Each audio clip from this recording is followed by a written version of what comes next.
Hey everyone, my name is Mark Moykins, and today I'm going to teach you how to create a refresh control like this, and also how to customize it, change colors, and even add text. Alright, let's get started. Here I just have a simple single view application, and if you see, it just has a table view right on the storyboard. And this table view has an outlet over in the view controller. This is just a simple setup. It's got some data that it's going to show.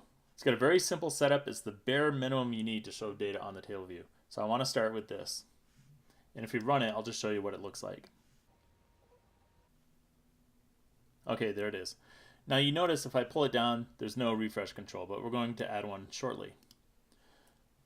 So to add a refresh control, it's pretty simple. The first thing I'm going to do is add a variable for it. And of course it's going to be a type UIRefreshControl. There we go. And I'm actually going to instantiate it right here. Just like that. Okay, now I have a refresh control in a variable. I'm going to cover an older method that you guys might be familiar with. And the reason why I'm making this video is because things have changed a little bit, and I just want to go over that with you. So before, you may have remembered that you added a refresh control something like this. Oops, you had your table view, and then you said add subview. And you added your refresh control. Just like that. That does work. Let me show you. If I run the project and I pull down, you do see the refresh control. So there's nothing wrong with that method, except Apple came up with a new method because they knew that this was a common practice for developers. So what they did, in starting with iOS 10, you can now say TableView.refreshControl, and they actually have a property for it. So you just set your refresh control to that property. And that's how you do it in iOS 10. But say you want to be backwards compatible. You want to be able to support iOS 10 and maybe iOS 9 as well for your application. So you're going to need this line of code for anything less than iOS 10. This line of code will only work for iOS 10. So how do you do that? Well, luckily there's an if statement where you can check the iOS version. So you just say if available, and you notice it says platform. So we're going to say the platform is iOS 10.0. And that's it. So if it's iOS 10.0, then we want to add the refresh control this way. Else, we'll just add it this way. Pretty simple. And if we test it again, you should see everything working just fine. Okay, very good. So now that you have your refresh control, notice when I let go, nothing happens. It doesn't go back up. It's not done refreshing. So we actually have to code that to tell it when to stop refreshing. Okay, now when someone has a refresh control on their view, they usually have it so they can pull down that table and update the contents of the table. Maybe they go out to call some kind of service to get some data and refresh what's in the table. The refresh control can call that method for you. So when you pull down, it's going to call your method that goes out and gets that data. So let's add that function now. And then after I add the function, I'll show you how to hook it up to the refresh control. So when you pull down, it calls your function. Okay, we'll call this like a refresh data. And for this purpose, normally this is where you'd call your service to go get your data. But instead, just to simulate that I got more data or something changed in my table view, I'm just going to add more data to this existing string array. So let's do that.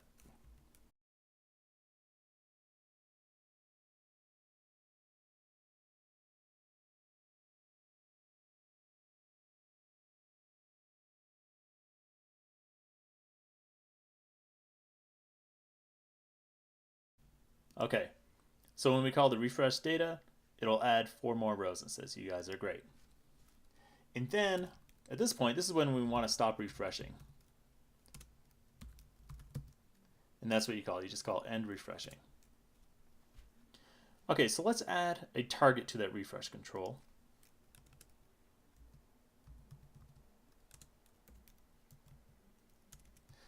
Add target.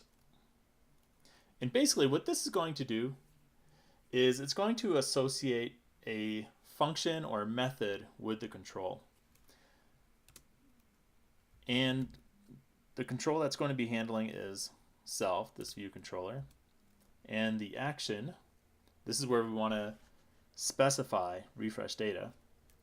And to do that, we call a selector.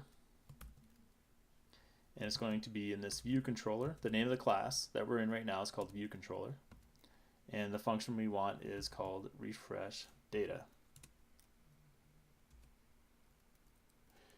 So this next argument, this is for like what event will happen on the refresh control that you want to respond to. So if we just hit enter and then come over here and I hit dot, you can see all the different events that we can respond to. And for this purpose, we're just going to say when the value changes on the refresh control, then call this function right here called refresh data. Okay, so now let's test that out. What should happen is when I pull it down, this value change will take place and it will call this refresh data control.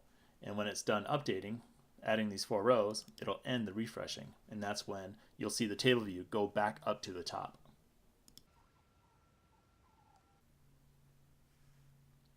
Okay, now we only have 3 rows, and when I pull it down, I let go. The new rows weren't added. You know why? I missed one thing. After I added the new rows, I didn't refresh the data. Now, table view, that's the name of my control. Then we'll call reload data. Oops. There we go. Now let's test it out. Okay, pull it down, and there you go. It updated right away. You guys are great. Okay, so this looks pretty plain, right? Just a plain white background and just a gray spinner. Well, we can update that. And really, let me show you something. The refresh control is really a super simple control. Now, if I hold down the command button and I hover over refresh control, that'll take you right into there and show you all the properties of the refresh control. And you can see here, look at this, it's pretty simple. It has a variable that tells you if it's refreshing or not. You can change the tint color, and the tint color, that just changes the color of that spinner. And it also has an attributed title. And what that is, you can see it's an attributed string. That basically means it's a string that you can format. You know, you can give with attributed string, you can give it color or make it bold or give it a different font. And then that's pretty much it. You know, there's a begin refreshing and end refreshing. We're using this, begin refreshing. I'm sorry, we're calling this function right here end refreshing. So you can see it's pretty simple. Let's go back and let's give it some color. I'll just do it right above here. Do you remember that property that we want to give it? It's called tint color. And again, if you ever forget what the properties are, you just hold down command and click on the control itself, and it'll bring you right in here, and you can see it right here. It's like, oh yeah, tint color, and it's type of UI color. So tint color, let's make it UI color orange. There we go.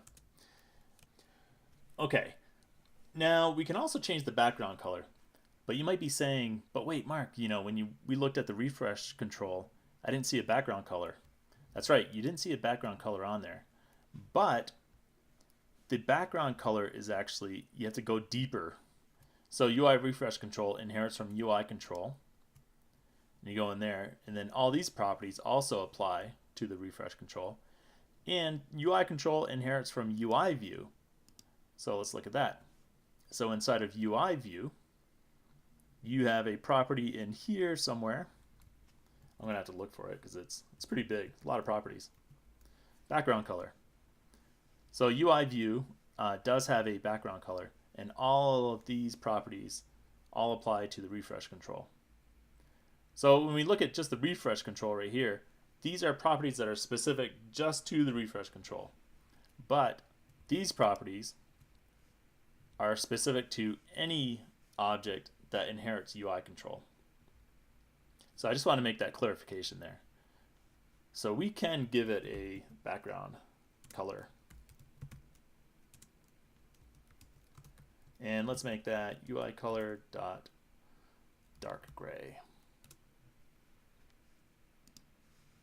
Let's run that, see what it looks like.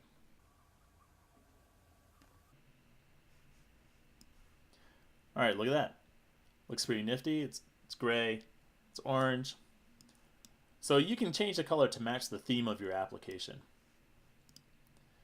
Now, what if you wanted to add some text? So maybe, let's go back to our simulator here. Maybe when you pull down, you want it to say fetching data, just something to update the user to know like what's happening. Well, we can do that. Okay, now the way you add text is you want to use a property called the attributed title. And let's take a look at that real quick. Let's go back up to our UIRefreshControl. I'm going to hold down Command and click on it. And it's this property right here. And it is of type NS attributed string. Okay, let me show you what that looks like here. Let's make some room. Okay, refresh control, attributed title equals, and then it's going to be, we want an NS attributed string. Okay. And what we want to do is we could just give it a string. If you just want to give it a string like this, we could do that. And we could say, you know, fetching more data. And that is totally fine. And let me show you what that looks like. Pull down and refresh. Now notice it's black, right? So it might be a little bit hard to see when you have a dark background. So what if we just make it the same color as our spinner, that orange color? Now the way to do that is we would have to use, I don't know if you remember seeing this or not, but let me show you again. Okay, there's another method here, and this is the one we want to be using. So not only do we supply a string, but we can also give it attributes. And attributes are things like, you know, which font do you want to use, what colors do you want to use, do you want it bold, underlined, things like that. Those are all attributes for the string. And that's what we want. So let's see, our string, we could just, we have it before, like fetching more data. Okay, and for attributes, notice it takes an array of two items here. One is a string, and this is any, so that could be whatever pertains to the string. So the way you want to do this here is, well, you could just do something like this.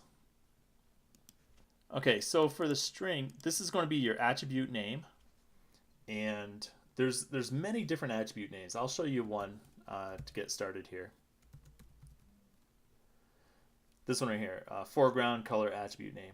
This is the one we want because we want to change the color of the text, and that's called the foreground color. Okay, now this any, that means it can be any class.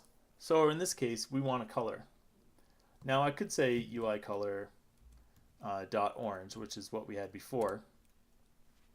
But what might be a better practice, what's it saying here? Oh, delete the question mark. Oh yeah, because I had a question mark there. But what might be a better practice is if I ever want to change this color, I have to change it in two places. So what if I just grab the tint color? Then that way, you only have to change the color in one place, and it'll change the color of the text as well. Okay, that's just, I'm just giving it one attribute. And if you want, you could supply multiple attributes. Just to give you an example, let's do this. Let's click on, hold down your command and click on NS foreground attribute color or attribute name. NS foreground color attribute name. Now what it does is it shows you where this comes from. And this is actually it's just a string. I believe it's just NS color is the actual string that goes with this. But you can see other attributes here too.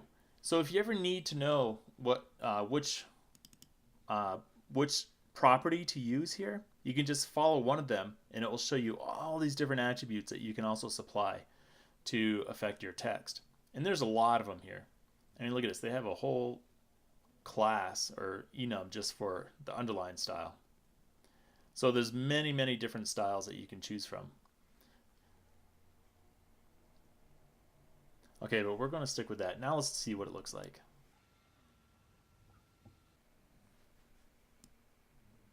There it is. Now you notice, see how it's a different color? We said it was going to be orange color, right? And that we wanted it to be the same color as the spinner. But the spinner looks more like a brighter orange, right? The reason why that is because the more you pull down, the brighter that text is going to get. So you need see how it actually got brighter?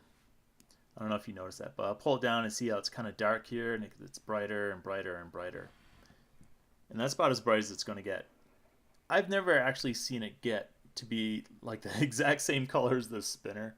So that's just something to keep in mind when you're designing this. Okay, so I showed you how to add a refresh control, and I've showed you how to change the different colors, how to add a function to it, so when the value changes, you can call a different function and you can go out and call more data, reload the table view, and then end the refreshing. This is what actually ends the refresh control.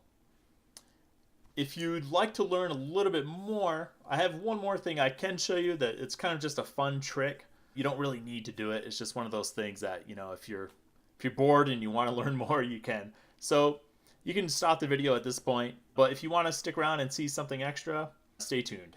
Okay, if you're still watching, then good for you. I'm going to teach you a little trick that you can use to make your refresh control just a little bit more interesting. And to show you what I'm talking about, let's run the application. Okay, first of all, here you have your table view control, and around your table view control is actually a UIScrollView. And what that is, it's just basically another control that allows you to move something on the UI. And that's exactly what this table view is doing. It's scrolling up and down. It allows you to drag it up and down. So when I pull this down, the change I'm going to make is I'm going to change that text where it says fetching more data. When you get down to a certain point, I'm going to add a message or change that message from fetching more data to something like, okay, now you can let go, or let go now. So the user sees it, it tells them to let go, and they let go, and it goes back up. So how do we do this? What we have to know first is when the scrolling is taking place. And when we pull it down, we have to know how far down you are scrolling before we can change the message. I'll show you how to do that. Now, what we need to do is we need to interact with that scroll view that's on the table view. And how do we do that? Well, what we need to do is implement another protocol.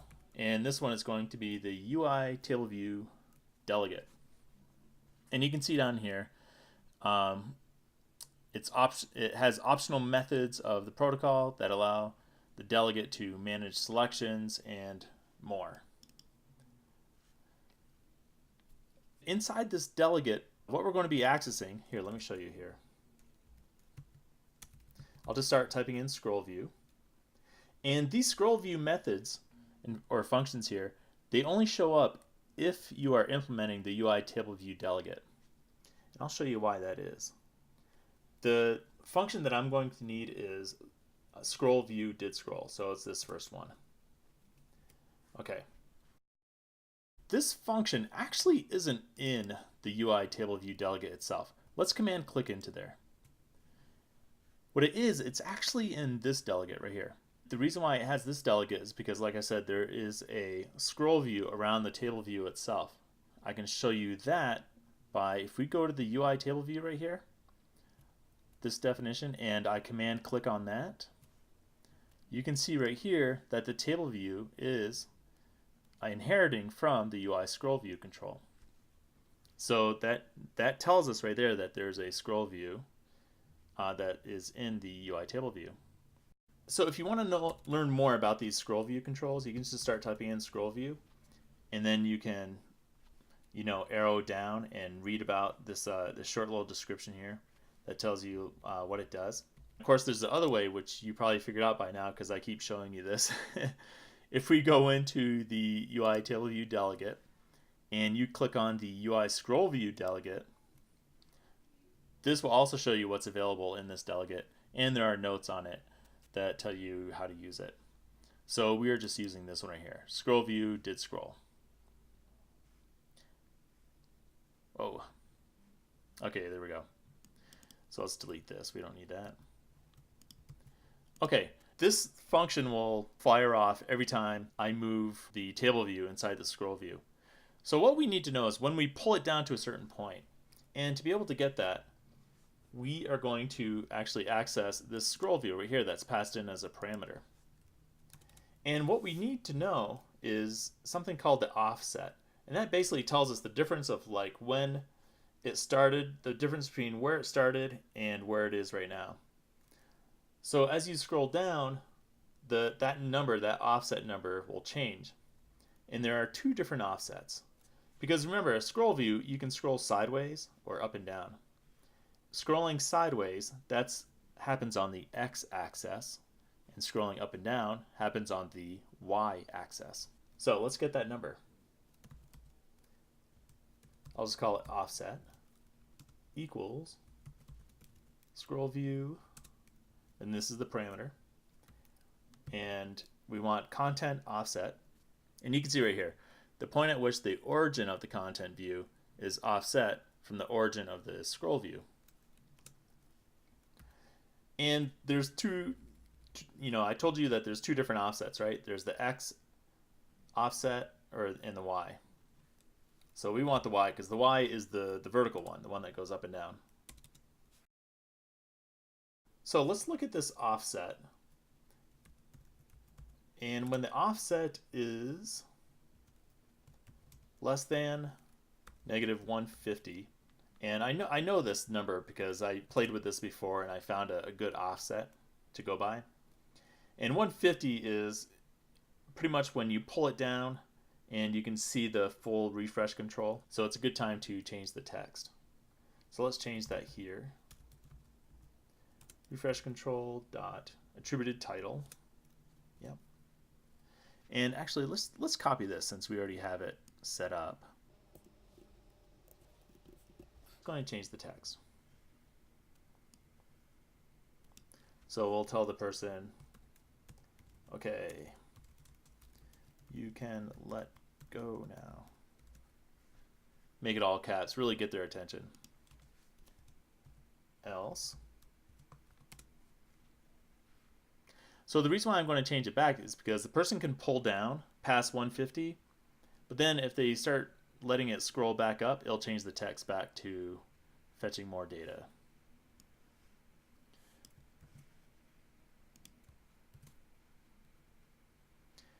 Okay. Now let me show you something here. Let's test this. Okay, let's see how this works. Pull it down, it says fetching more data. And nothing happens. You know why nothing happens? It's because even though I now implement the UI TableView delegate, which basically makes this class a delegate object, I'm not actually assigning it to the table view. So we need to assign it to the table view. Equals self. There we go. Okay, now let's run it. You guys are probably all excited. Okay, we're going to see it change. And nothing happened. Okay, let's try it now. So we pull it down there. It says fetching more data. Now notice this. Notice that background, how it turned white like halfway through. That's what we're going to fix next. And I don't know why that happens. I don't know if it's a bug or if that's intentional, but there is a way to fix it. And what I have to do is basically reset that background color again. So I'm going to take that background color and I'm just going to put it right at the end of this function here. like that. If anyone who's watching this, if you know a better way to fix that, or if you know why that's happening, I'd love to learn about that and know why. So if you want to leave a comment and explain like what's happening or how to fix it, or if there's a better way to fix it, I'm definitely open to learning that. Okay, let's try it now. Okay, see how now the gray maintains throughout the full scrolling down. So it says, okay, you can let go now, but if I come back up, so right about there is the 150 mark. So you can change that number to suit your purposes. You can have it changed multiple times. So maybe you have the text say something there, then have it say something there, then have it say something again. All right, that's pretty much it. There's one other thing I can show you, but what I'm going to do is I'm going to copy and paste the change in here because it's so much typing. So let me take a break here and I'll get that ready so I can show you guys. It's just another fun little thing that you can do pulling down the refresh control. Okay, so I changed this function here, scroll view did scroll, and let me go over some of the changes that I made. I think if you're looking at this, I think you can guess what's going to happen. As I pull down the refresh control, the text will keep changing and changing, and then it'll finally say now let go. So what I did is I'm doing a switch on the offset. I made one change to the offset. I'm multiplying it by -1, and all that's doing is just just giving me a positive number. So if I didn't do that, I would have the negative number, and so I would have negatives all the way down through here. And so it's just a way to just make your numbers simpler so you don't have to keep putting negative numbers all the way through here. For this case, you notice there's 3 dots in between, and that's basically just saying if the offset is between 0 and 50. So it's like a greater than 0 and less than 50. And then it goes from 50 to 70 and all the way through. So as I keep pulling it down, this text will keep changing. So let's see what that looks like. Let's see how that works. Okay, so I'm pulling it down. It says keep pulling, and then you can see the dots becoming more. Keep pulling, keep pulling, keep pulling. Now let go. And there you go. So it's just one thing that makes your refresh control a little bit more interesting if you want to play with that. And you can see as I go up and down, you know, it changes it back and forth. So I hope I gave you some ideas to make your refresh control a little bit more interesting, how you can change the colors, change the text, just little different ways that you can customize it. All right, thanks for watching. I hope I was able to teach you something. If you like this video, feel free to subscribe or give the video a thumbs up. Thanks for watching.